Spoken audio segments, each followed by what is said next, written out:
সেই ত্যাগী ছাত্রছাত্রী যারা জুলাইয়ে প্রাণ দিয়েছে। আমরা কিন্তু এখনো প্রাইভেট বিশ্ববিদ্যালয়ে আছি, প্রাইভেট বিশ্ববিদ্যালয়কে রিপ্রেজেন্ট করি। আমরা একটা স্বৈর শাসনের সমাপ্তি ঘটিয়ে এদেশে গণতন্ত্রের আবার পুনরুত্থান করতে পেরেছি। সেটার জন্য সবচেয়ে বেশি কৃতিত্বের দাবিদার হচ্ছে প্রাইভেট বিশ্ববিদ্যালয়ের ছাত্রছাত্রীরা। এবং আমাদের 287 জন স্টুডেন্ট নর্থ সাউথ ইউনিভার্সিটি থেকে জাপানে চাকরি নিয়ে গেছে, প্রত্যেকের বেতন 3 লক্ষ টাকার উপরে।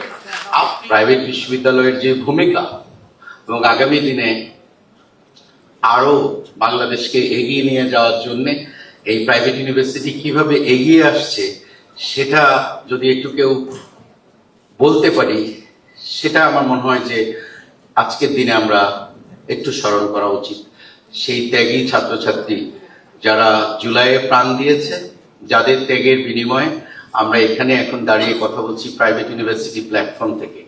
এদেশটা ওরকম ছিল না যখন শিক্ষা অঙ্গনে প্রাইভেট এবং পাবলিককে একভাবে দেখা হতো না। এখন অবশ্যই একভাবে দেখার চেষ্টা করা হচ্ছে। সবসময়ই প্রাইভেট সেক্টরটাকে একটু বঞ্চিত বা আলাদা করে দেখার একটা দৃষ্টিভঙ্গি ছিল। কিন্তু দেশের ক্রান্তিকালে প্রাইভেট ইউনিভার্সিটির ছাত্রছাত্রীরা যেটা দেখিয়েছে যে যখন বাংলাদেশে বৈষম্যের চরম পর্যায়ে আমরা পৌঁছে গিয়েছিলাম, এদেশের সকল ছাত্রছাত্রী, দেশপ্রেমী সকল জনগণ সবাই যখন নেমে পড়েছে, শেষ পর্যন্ত কিন্তু এই প্রাইভেট বিশ্ববিদ্যালয়ের ছাত্রছাত্রীরা দেখেছে 16ই জুলাইয়ের পরে আমরা সবাই জানি যে কিভাবে। এবং এটার শিক্ষক আমরা কিন্তু চায়না থেকে পাই।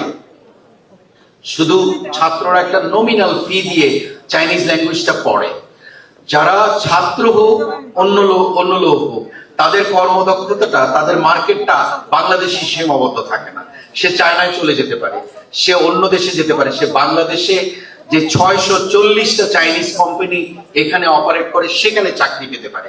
সুতরাং আপনাকে একটু চোখ কান খোলা রাখতে হবে যে চাকরি শুধুমাত্র সার্টিফিকেট দিয়ে হয় না।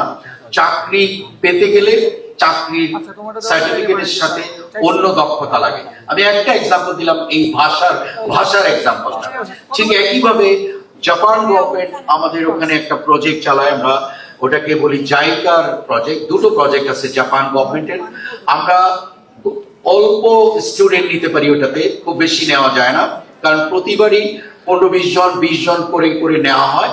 এই পর্যন্ত 15টা কহর্টে আমরা 429 জন স্টুডেন্টকে জাপানিজ ভাষা দিয়েছি, সাথে একটা স্কিল শিখিয়ে দিয়েছি।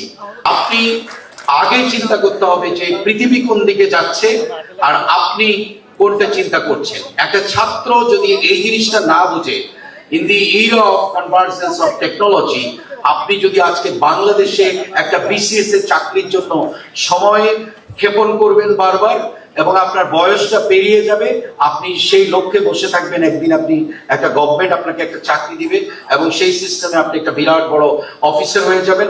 সেই ইগো নিয়ে বসে থাকলে কিন্তু আপনি এগোতে পারবেন না। প্রতিটা বাচ্চাকে শিখতে হবে যে আপনার জন্য সারা পৃথিবী হচ্ছে চাকরির বাজার, আপনি নিজেকে সেভাবে চেষ্টা করেন। আমি এবছর রাশিয়ান গভর্নমেন্ট